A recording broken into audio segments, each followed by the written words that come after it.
Un niño nace en 1953. La estructura del ADN acaba de ser descubierta. 1989. La identidad genética de este niño puede ser establecida. El primer gen de la enfermedad de Huntington ha sido descubierto. 2003. El código genético completo de este niño ya puede ser leído y los genes defectuosos que poseen su ADN pueden ser corregidos. Otro nacimiento, pero esta vez no es un milagro.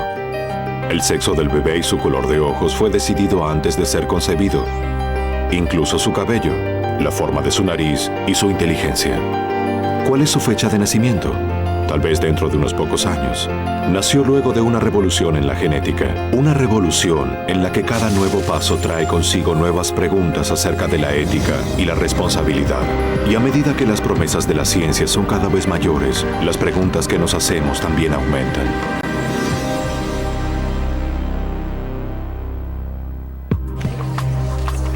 El 26 de diciembre de 2002, una conferencia de prensa tuvo lugar en los Estados Unidos. Estoy muy complacida en anunciarles que el primer bebé clonado ha nacido. Este anuncio llevado a cabo por los realianos, un culto religioso, es casi seguro un fraude. Pero clonar un bebé es uno de los objetivos de muchos científicos en el mundo. Es una meta apreciada en una ciencia en la que muchos creen que el ritmo de los avances está sobrepasando la capacidad de examinar, considerar y sopesar consecuencias. En la actualidad hay 72.000 experimentos llevándose a cabo con el ADN. Son 72.000 experimentos. Y solo es el comienzo. Lo que estamos haciendo es tomar un atajo de millones de años de prueba y error. Aceleramos el proceso de transferencia de genes a un tiempo muy corto. Así que racionalmente, yo creo, y quisiera que esto quede muy claro, que es una locura. Locura o no, es la asombrosa idea de que podemos manipular y controlar nuestra herencia genética, lo que moviliza a la medicina moderna en la búsqueda de evitar las graves enfermedades causadas por nuestros genes. En lo que concierne a la investigación médica, cualquier tipo de tecnología que funciona es rápidamente aceptada por el público. A los moralistas puede no gustarles, a los científicos puede no gustarles, pero la gente si cree que funciona la aceptará y las leyes siempre irán detrás. La ética siempre fue detrás de la ciencia, nunca por delante. Y no hay razón por la cual en la genética no vaya a ser así. A los moralistas les encantaría decirle qué hacer a los genetistas, pero me temo que estos no van a escucharlos.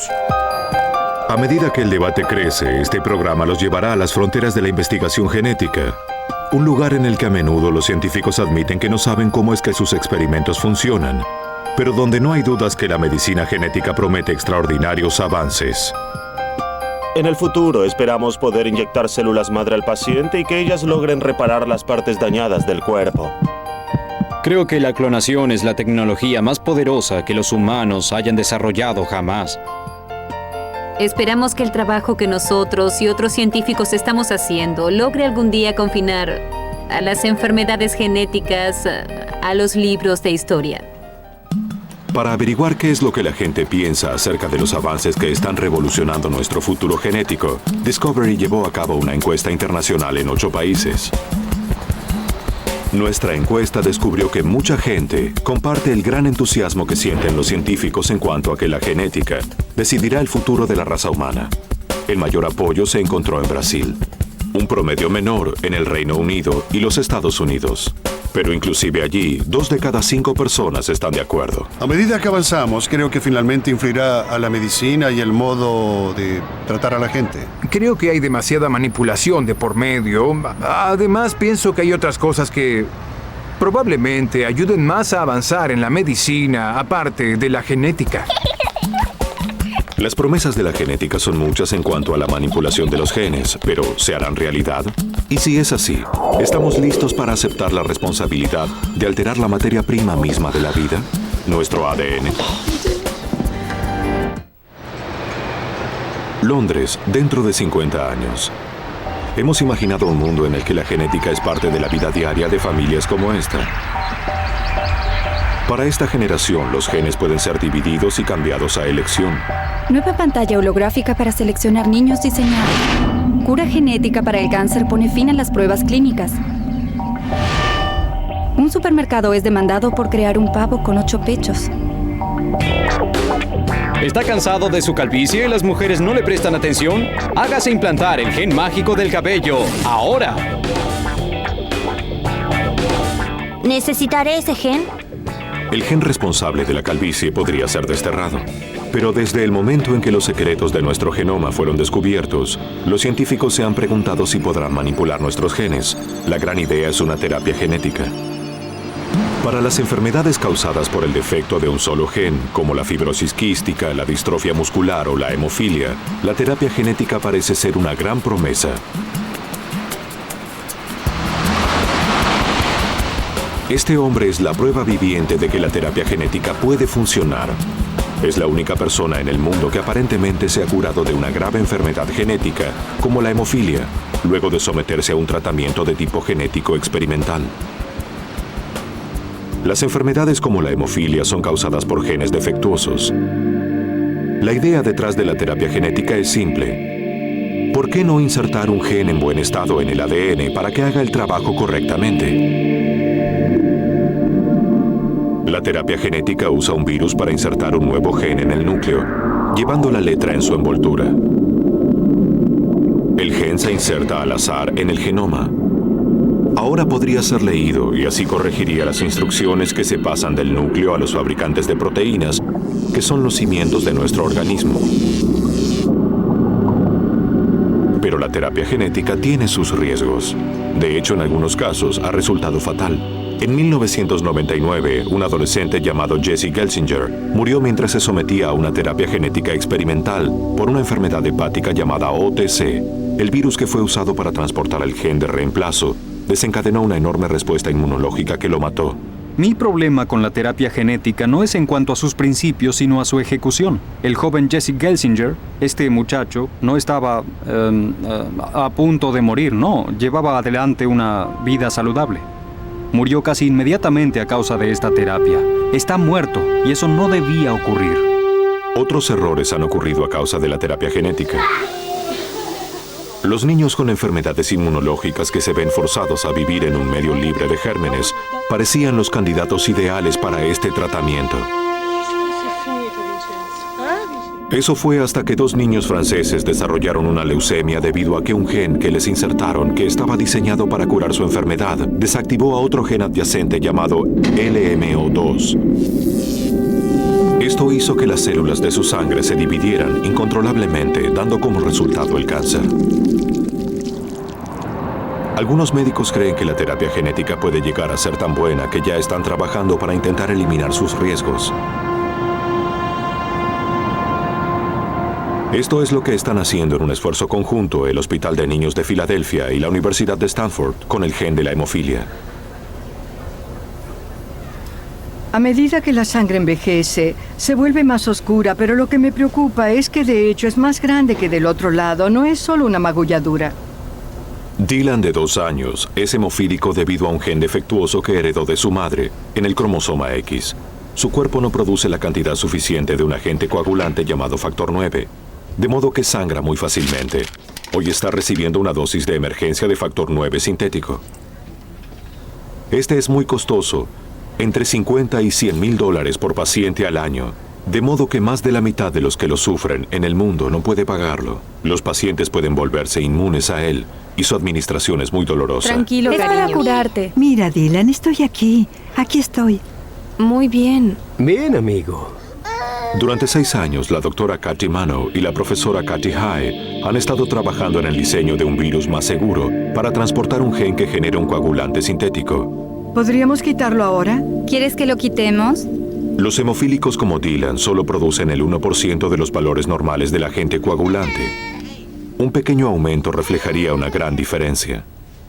La gente con niveles apenas mayores, digamos un 3 o 4%, esa gente experimenta menos episodios de hemorragias espontáneas o hemorragias espontáneas peligrosas. De modo que si pudiésemos mantener los niveles circulatorios en un nivel un poco más alto, eso básicamente le permitiría disminuir el temor a una hemorragia espontánea. 4 meses atrás, Chris Brandt, de 31 años, viajó desde Australia a los Estados Unidos para someterse al tratamiento experimental. Él y su médico pasaron meses persuadiendo al gobierno australiano para que le permitieran llevarlo a cabo. A veces es bastante difícil saber qué es lo que requieren estos comités regulatorios y lleva mucho tiempo llenar todos los papeles, asegurarse de que se ha hecho todo correctamente. No hay dudas de que la trágica muerte de Jesse Gelsinger cambió no solo los experimentos clínicos en la terapia genética, sino de hecho los de todo tipo en todo el mundo. Sabía que las investigaciones en terapia genética en los Estados Unidos se habían detenido en 1999, luego de una muerte por el tratamiento de alguien que sufría deficiencia hepática. Tenía ciertas preocupaciones, pero probablemente estaba más interesado en un aspecto más general, en que esto podría beneficiar a mucha gente. El gen del factor 9 sintético fue inyectado directamente en el hígado de Chris, un procedimiento bastante simple. Luego de 3 semanas de tratamiento, el organismo de Chris comenzó a producir su propio factor 9, algo que nunca antes había experimentado. Luego de 6 semanas, el nuevo gen había elevado el nivel de este factor a un increíble 12%.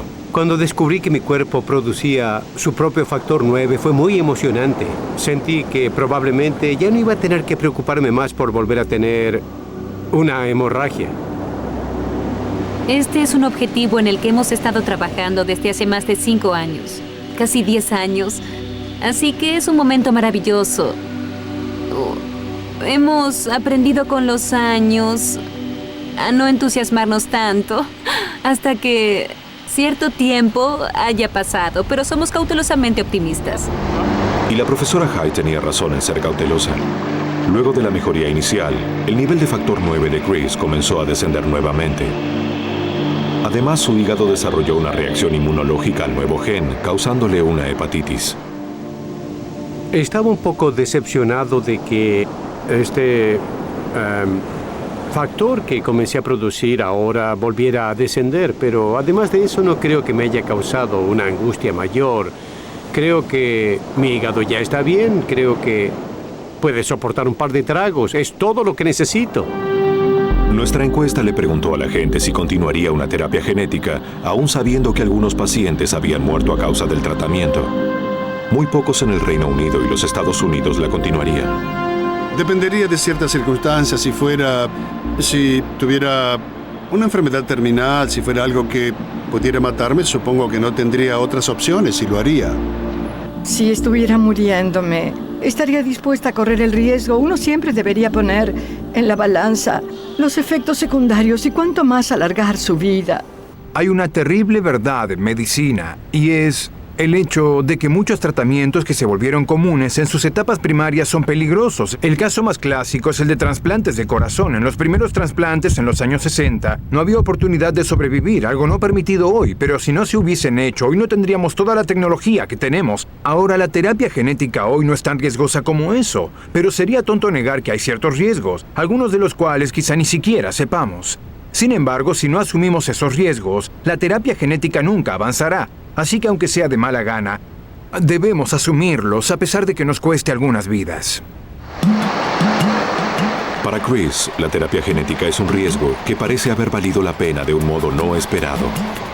Desde que empecé la terapia hace 4 meses y medio, solo tuve una hemorragia.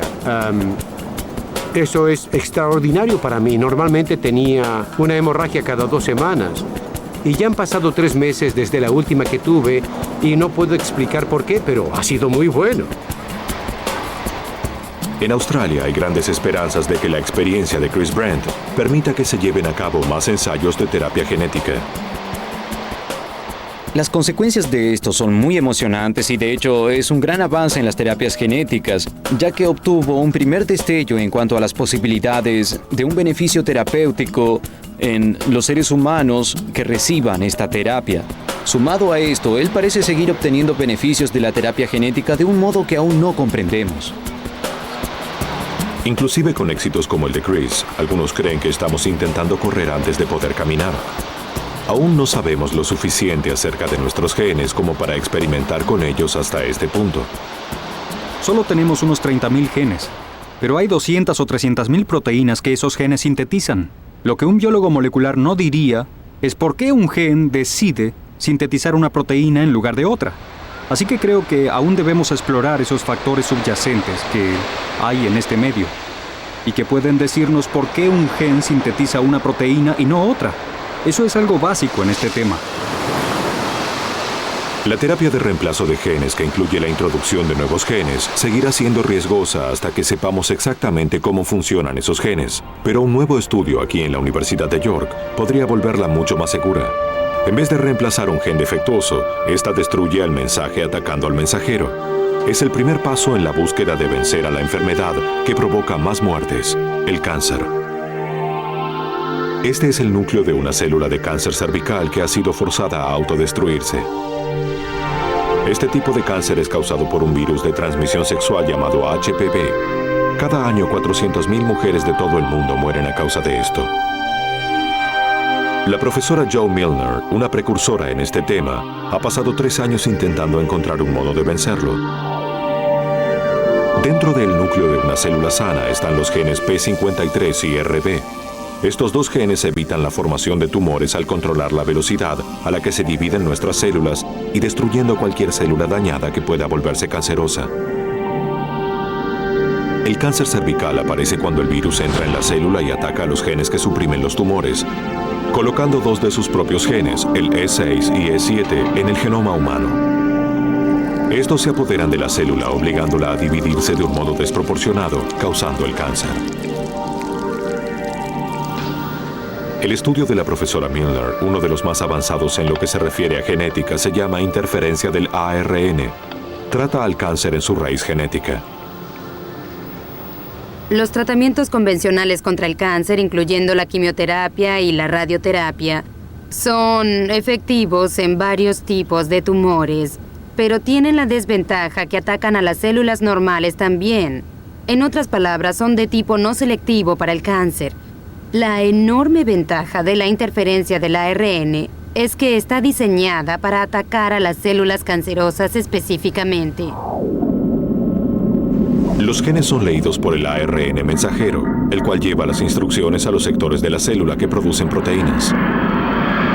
La técnica de la profesora Milner previene que el mensaje de los genes cancerosos llegue a esos sectores. Detiene el mensaje destruyendo al mensajero, logrando un silenciamiento génico.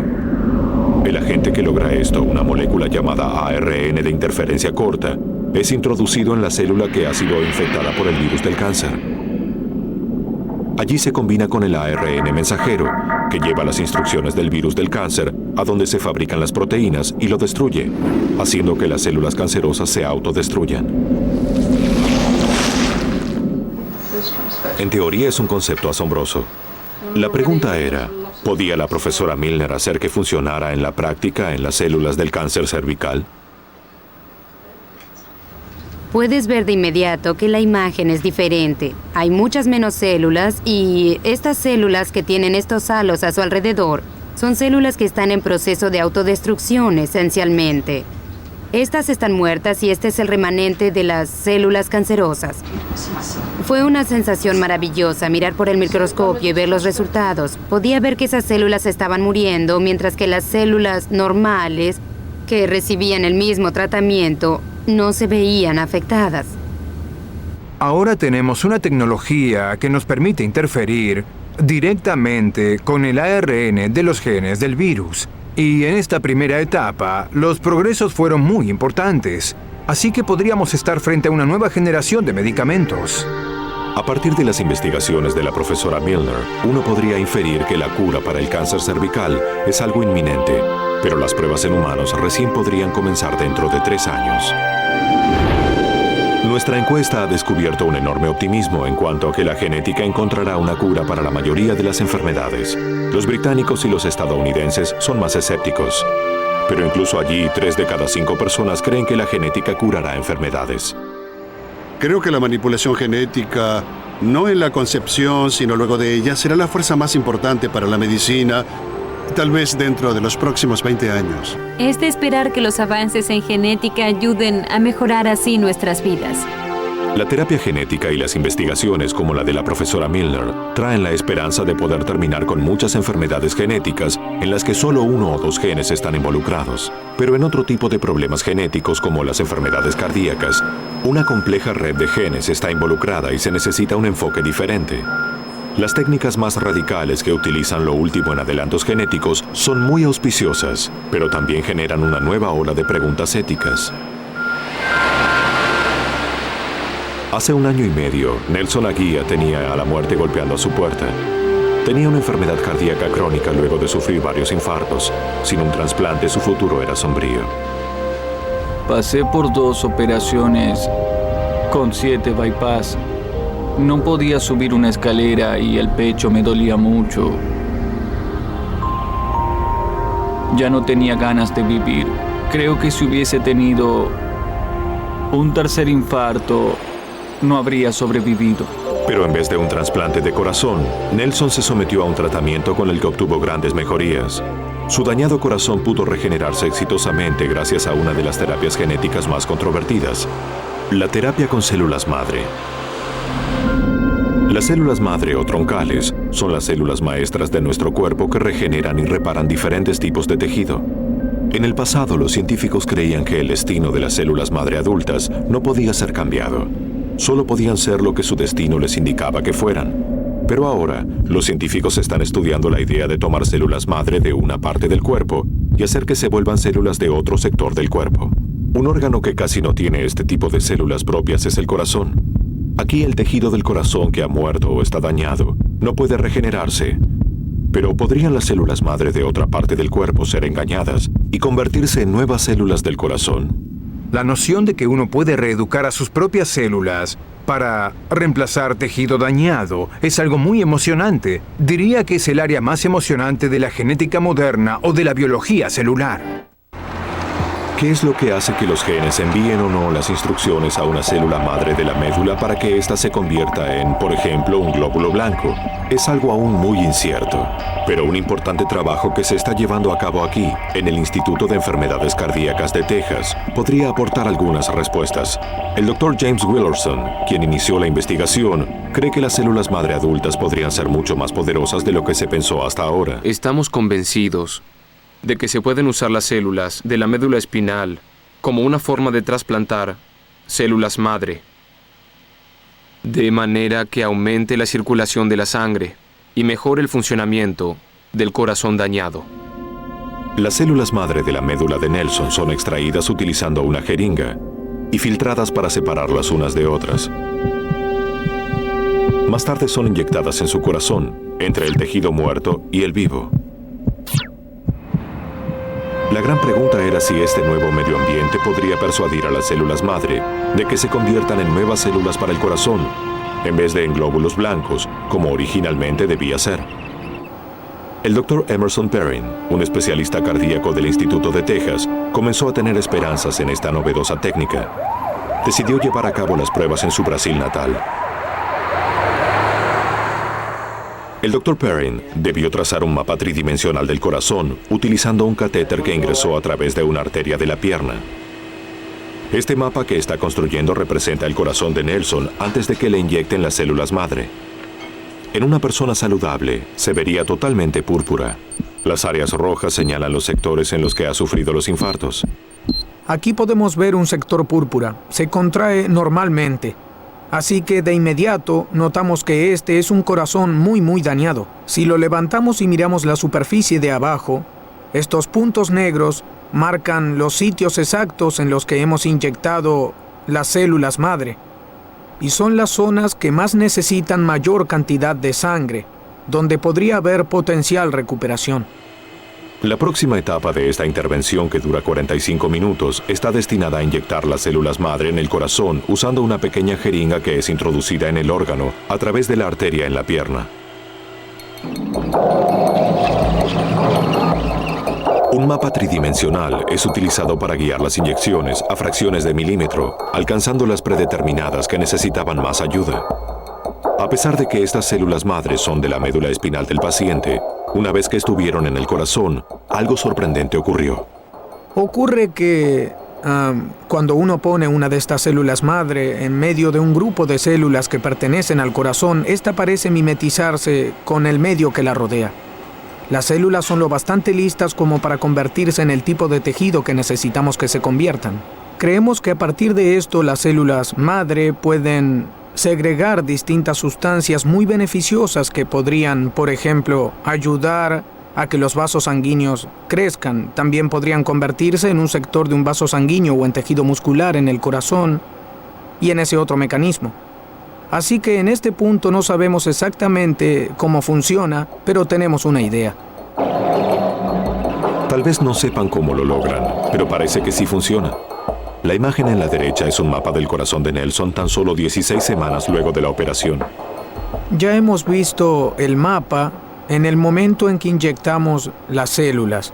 Y aquí pueden ver que en el lugar en el que las células fueron inyectadas ha habido grandes mejoras, lo cual es demostrado por esta gran zona púrpura que representa el tejido muscular que se contrae normalmente. Y si miramos la otra cara del corazón, también veremos un marcado cambio en esta gran área roja de músculo débil que ahora se está fortaleciendo hasta casi poder latir de forma normal. Hasta ahora 14 pacientes se han sometido a este procedimiento y todos, al igual que Nelson, han tenido notables progresos. Todos los días camino 4 kilómetros y me siento bien. Nado en el mar. Y he vuelto a trabajar, me ha cambiado la vida. Fue como renacer. El procedimiento está aún en una etapa experimental. Aún no está claro cómo los genes se ponen en funcionamiento en las células madre, pero los doctores siguen adelante con nuevos tratamientos para poder verificar los datos. Recomponer el corazón parece ser un modo fabuloso de regenerar ese órgano. Pero ¿qué pasaría si pudiésemos saltar esta etapa y construir un corazón totalmente nuevo? Esa es la meta más importante en la investigación con células madre: reemplazar órganos completos. Pero hacerlo nos lleva a un nuevo y controvertido debate. Las células madre adultas podrían ser mucho más versátiles de lo que se pensaba previamente, pero su uso es igualmente limitado. Para lograr fabricar un órgano nuevo de la nada, se necesitarían las células más versátiles de todas, las células madre embrionarias, células cuyos genes pueden activarse y desactivarse para convertirse en cualquier tipo de célula del cuerpo humano. Son células extraídas de embriones de 5 días de vida. La parte más emocionante de la genética es la genética del desarrollo. ¿Cómo pasamos de un óvulo a un ser humano? ¿Cómo de una fila de tejidos en el embrión a un corazón? Ahora, si podemos descubrir eso, es concebible, solo concebible, que podríamos hacer el trabajo nosotros y reconstruir un corazón. Es de pensar en los problemas médicos que resolvería. Para resolver esos problemas, requeriría de una etapa que muchos considerarían repugnante. Cuando creamos embriones, específicamente para lograr células madre, con propósitos experimentales, y con la idea de que luego ese embrión será destruido y no se desarrollará, estamos en un terreno peligroso. Es eugenesia, no debería ser ese el modo en que la ciencia avance. Pero la ciencia avanza, y con resultados tan extraordinarios que la voz de los más moralistas deberá luchar para ser oída. Cultivar nuevos órganos para trasplantes suena a una fantasía digna de Frankenstein, pero se está haciendo realidad en Japón.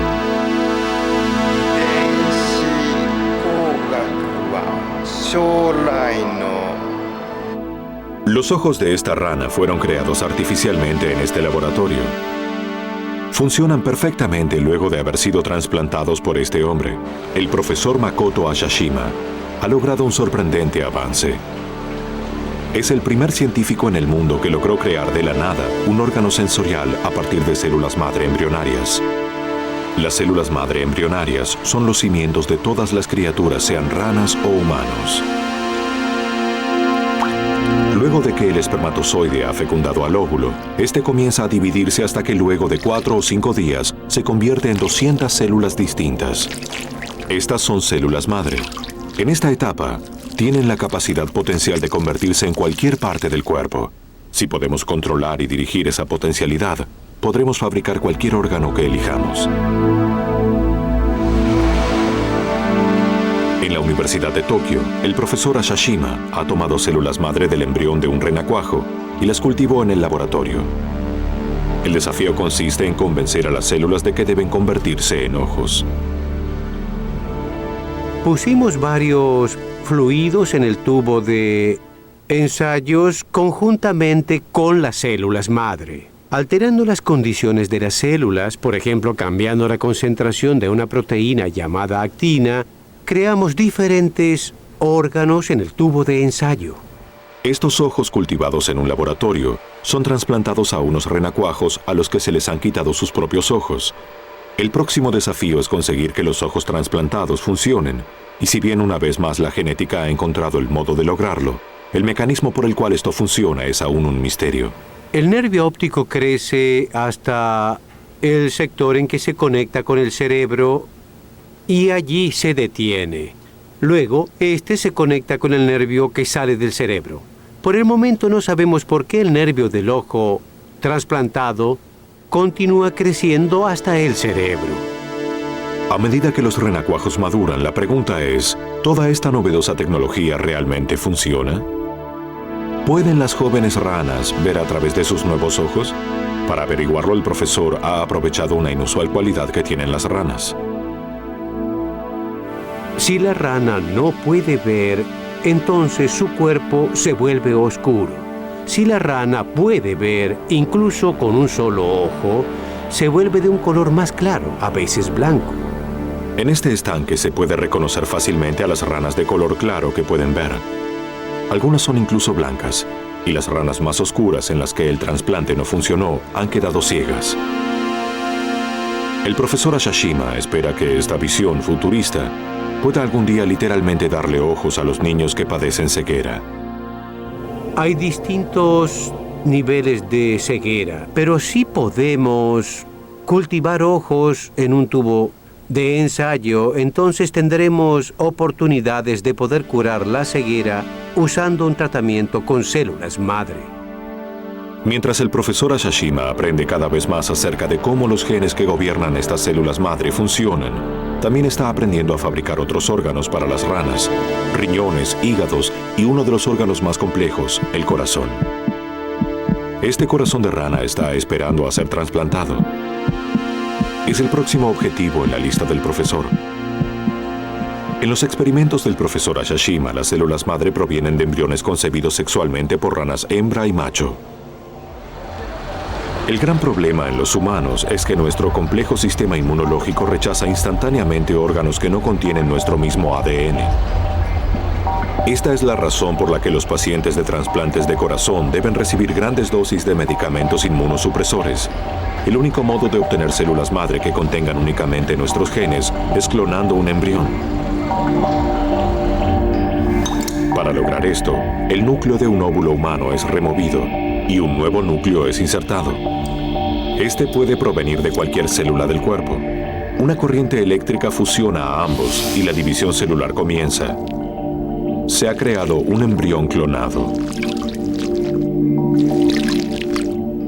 Y el Dr. Robert Lanza es uno de los hombres que están haciendo esto. Aquí en Biotecnología ACT en Worcester, Massachusetts, están intentando llevar a un embrión a la etapa en que se puedan utilizar sus células embrionarias. Hemos llegado a un punto en la tecnología de clonación en el que podemos generar embriones humanos en etapas tempranas, embriones que tienen entre 4 y 8 células para ir de esa etapa embrionaria a un blastocisto, que es cuando ya hay un grupo de cerca de 100 células. Se hacen ajustes al proceso de cultivo, al igual que en cada paso del procedimiento de clonación. Robert Lanza es alentado por sus investigaciones con embriones clonados en nuestros parientes más cercanos, los primates. Allí han logrado llegar a la etapa del blastocisto, cuando 100 o 200 células madre pueden ser cultivadas.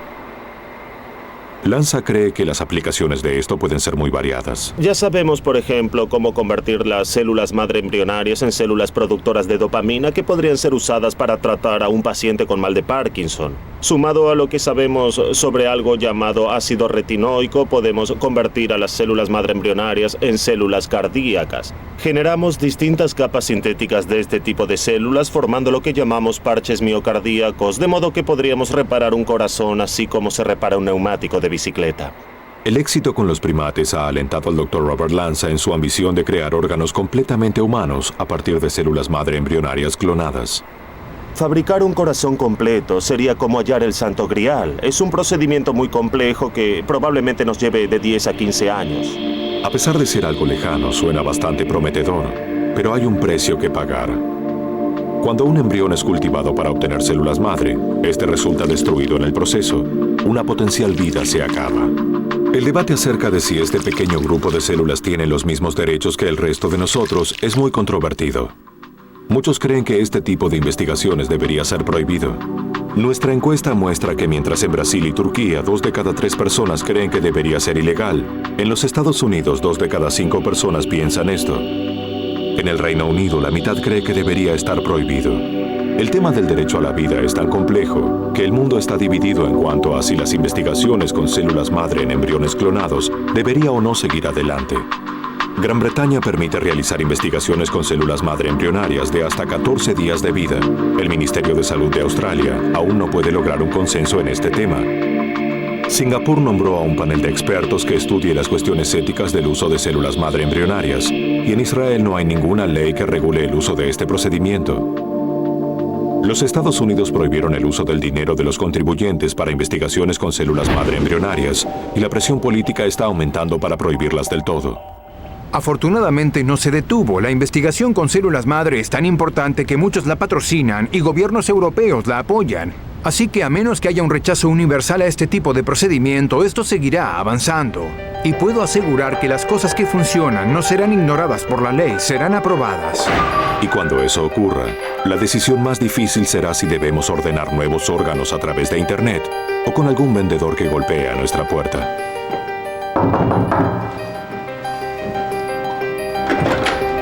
Buenos días, señor. ¿Un momento de su tiempo, por favor? No me interesa nada de lo que vende. Señor, por favor. Solo le pido un minuto.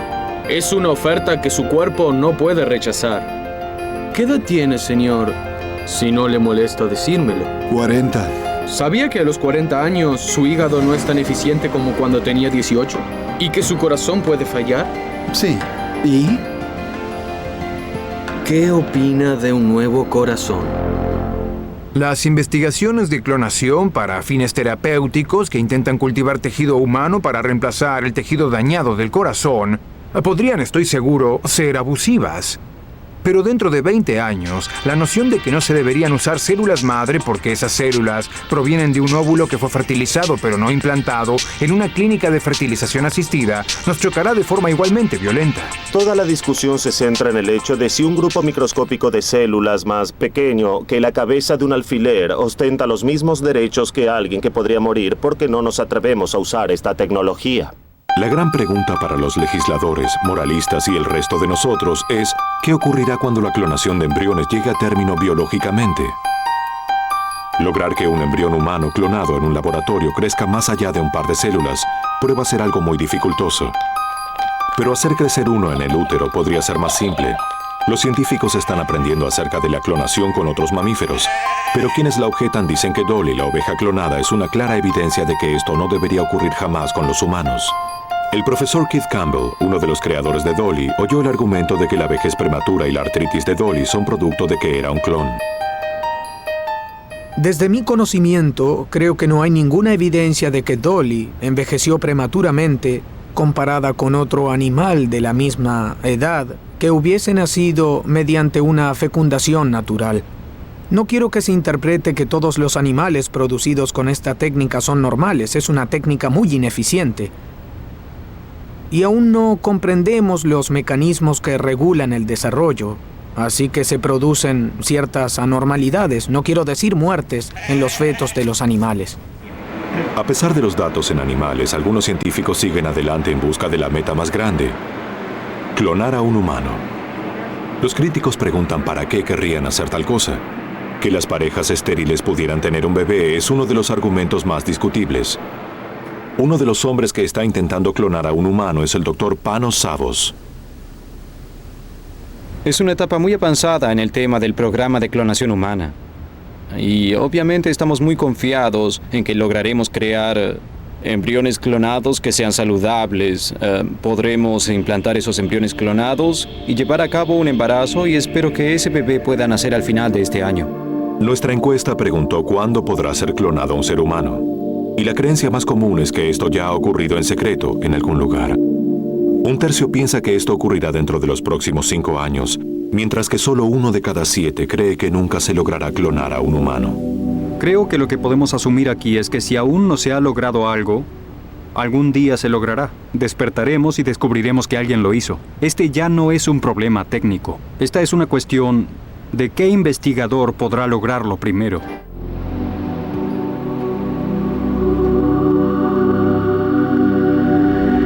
Dios santo, mira esto. Tú en el 2007. Cada día que pasa se parece más a ti. Hablando en serio, cuando decidimos clonarte, bien, por alguna razón creí que iba a ser algo diferente a ti. No hay dudas de que toda pareja debería tener el derecho a reproducirse y a elegir la vía por la cual quiere reproducirse. Pero la gente tiene mucho miedo acerca de la clonación porque no sabe lo suficiente.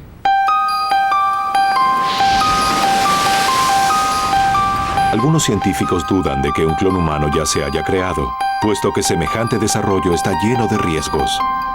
Hasta aquellos que ya han tenido éxito clonando animales creen que clonar a un humano es un paso demasiado extremo.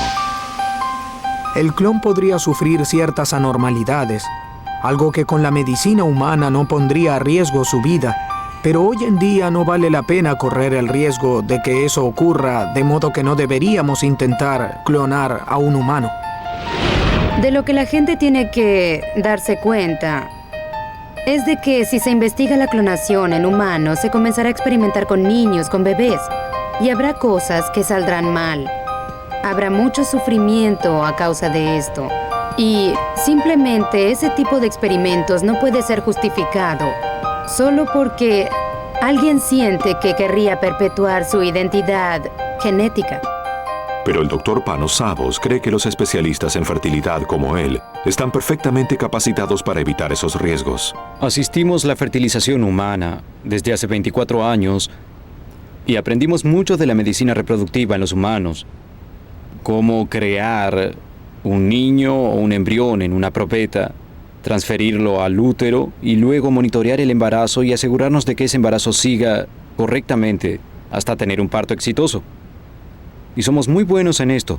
La conclusión en esto es que la clonación algún día se volverá una más de las técnicas de reproducción usadas por el hombre y que la gente la usará como último recurso. Nuestra encuesta revela la intensa oposición a la clonación, incluso para las parejas estériles que no pueden tener hijos de otro modo. Casi 9 de cada 10 personas encuestadas en el Reino Unido dijeron que no querrían clonarse por más que fueran estériles. Los daneses se oponen aún más a la idea, pero 1/3 de los mexicanos apoyan la clonación. Todos vamos a ser modificados genéticamente, perfectos especímenes. No creo que haya espacio para la clonación. Me recuerda a una maldición de mi madre. Espero que tus hijos sean como tú. No. Muchos de nosotros parece que consideramos la clonación humana como horrenda, pero algunos creen que el rechazo por parte de los científicos desaparecerá una vez que el primer paso se haya dado. La comunidad científica dice, oh, no, esto es irresponsable, es inmoral clonar a un bebé, pero si investigas más a fondo, los científicos no se oponen a la clonación, solo están diciendo aún no es segura. Aún no la hemos perfeccionado, solo se oponen a los científicos que se adelantan a su investigación, porque no es segura o porque la comunidad científica aún no la avaló. El único modo de detener la clonación humana definitivamente sería lograr una prohibición a escala mundial. Podríamos luchar para lograr una prohibición mundial si tuviésemos la fuerza para luchar por ella, si hubiese un consenso internacional. No alcanza con decir no podemos hacerlo mientras esos experimentos se siguen realizando. Cuando preguntamos si la naturaleza podría vengarse por experimentos como la clonación humana, los taiwaneses y los polacos fueron los más preocupados. Menos preocupados están los daneses. Cada avance de la tecnología tiene su precio. Podría estar esperándonos un desastre a la vuelta de la esquina y no podemos decirle no a eso. Pero me parece que es menos probable que venga de la genética que de, digamos, la física. Estoy más preocupado de que el mundo se termine a causa de un estallido de tipo einsteiniano que por experimento de tipo genético. Así que creo que debemos ver las amenazas reales de la genética. Están allí, pero las esperanzas son mayores. Y la promesa de esas esperanzas sigue siendo extraordinaria. Desde el descubrimiento del ADN hace 50 años, creo que uno de los desarrollos más apasionantes fue la habilidad de usar esta tecnología para reemplazar tejidos musculares dañados. Así que las esperanzas se enfocan en que podamos eliminar la diabetes en todo el planeta antes de que termine nuestra vida. O digamos que tienes un accidente de auto, pierdes un riñón, podríamos tomar una célula de tu piel y usando esta tecnología cultivarte un nuevo riñón. Habrá beneficios, pero es justo decir que también provocaremos mucho dolor.